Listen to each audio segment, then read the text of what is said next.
అందరికీ జై Hind. Israel Iran కి మధ్య జరుగుతున్న యుద్ధంలో ఇండియా ఎవరికి సపోర్ట్ చేయాలి అని అందరూ అడుగుతున్నారు. సో ఈ డౌట్ అందరికీ క్లారిఫై చేయాలి అన్న ఉద్దేశంతోనే ఈ వీడియో చేస్తున్నాను.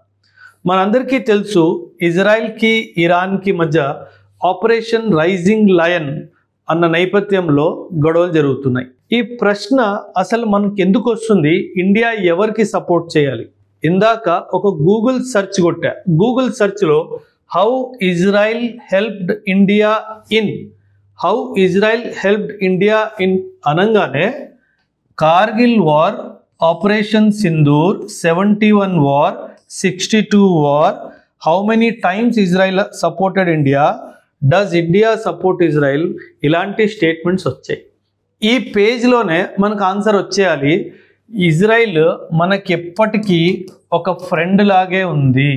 సో మనం ఎవరికి సపోర్ట్ చేయాలి అన్న క్వశ్చన్కి క్లియర్గా ఆన్సర్ ఈ గూగుల్ సెర్చ్ పేజే. నేనేం చెప్పాల్సిన అవసరం లేదు.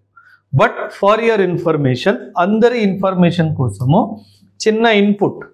ఇవి డిఫెన్స్ ఎక్విప్మెంట్ రిలేటెడ్.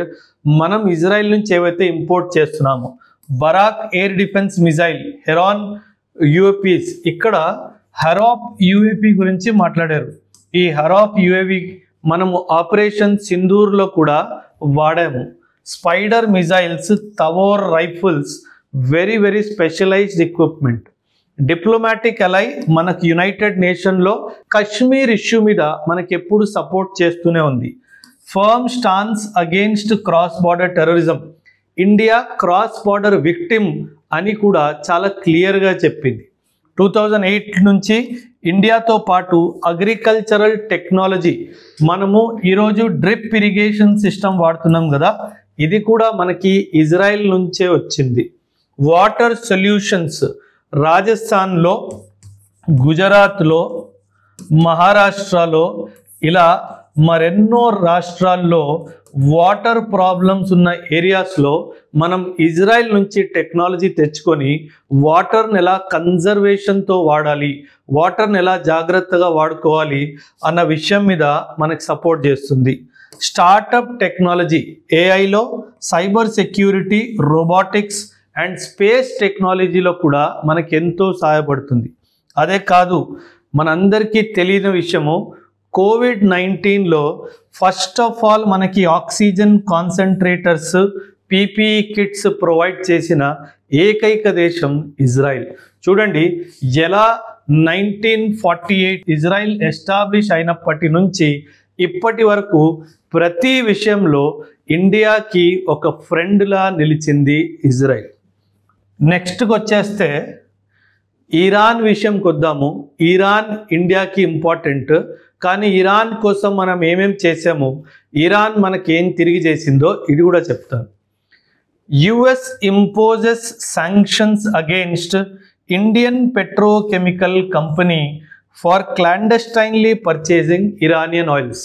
అమెరికా 2022లో మనం ఇరాన్ నుంచి ఆయిల్ ఇంపోర్ట్ చేస్తున్నామని చెప్పి మన పెట్రోకెమికల్ కంపెనీస్ మీద శాంక్షన్స్ విధించింది.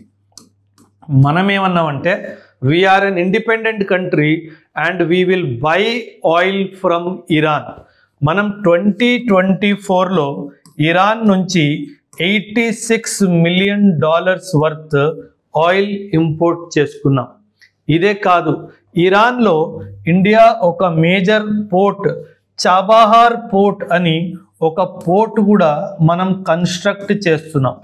చాబహార్ పోర్ట్, ఈ పోర్ట్ కన్స్ట్రక్షన్లో మనం $8 బిలియన్ కూడా ఇరాన్లో ఇన్వెస్ట్మెంట్ చేస్తున్నాం. మనకి in fact international north south transport corridor కూడా వాయా ఇరానే రాబోతుంది. ఇదే కాకుండా ఇరాన్లో ఇండియాకి సంబంధించి దాదాపు 10,000 మంది ఇండియన్ సిటిజన్స్ అక్కడ ఉండి వేరే వేరే పనులు చేసుకుంటున్నారు, స్టూడెంట్స్, ప్రొఫెషనల్స్. సో మన ఇండియన్ డయాస్పోరా స్ట్రెంత్ ఇరాన్లో దాదాపు 10,000 మంది. సో మనము ఇరాన్ డెవలప్మెంట్లో కూడా సపోర్ట్ చేస్తున్నాము. అదేవిధంగా ఇరాన్లో కన్స్ట్రక్షన్ కానీ, ఇరాన్ నుంచి ఆయిల్ తెప్పించుకోవడం కానీ, ఇవన్నీ విషయాల్లో మనం ఇరాన్కి సపోర్ట్ చేస్తున్నాము. కాకపోతే ఆపరేషన్ సింధూర్ జరిగిన తర్వాత ఒక మీటింగ్లో ఇరాన్ మాత్రము మేము పాకిస్తాన్ని సపోర్ట్ చేస్తాము అని స్టేట్మెంట్ ఇచ్చింది. ఇరాన్ మాత్రము ఇండియాలో కశ్మీరీ ముస్లిమ్స్ని ఇండియాలో భయపెడుతున్నారు, దే ఆర్ గెటింగ్ బులీడ్, భయపెడుతున్నారు అని చెప్పి పాకిస్తాన్ని ఓపెన్గా సపోర్ట్ చేస్తూ స్టేట్మెంట్ ఇచ్చింది. డిప్లొమాటిక్గా మనకి ఇరాన్ అవసరం కూడా ఉంది, మనకి ఇజ్రాయిల్ అవసరం కూడా ఉంది. బట్ నేను ఇవన్నీ విన్న తర్వాత నేనైతే ఈ స్లైడ్లోనే నేను ఫిక్స్ అయిపోయాను ఎవరికి సపోర్ట్ చేయాలో. మీరు కూడా ఇవన్నీ విషయాలు విన్నారు కదా, మీరే నిర్ణయించండి ఇండియా ఎవరికి సపోర్ట్ చేయాలి, ఇరాన్కి చేయాలా, ఇజ్రాయిల్కి చేయాలా, కారణం ఏంటి, కమెంట్స్లో ఖచ్చితంగా మీ అభిప్రాయాల్ని తెలియజేయండి. థ్యాంక్ యూ అండ్ జై హింద్.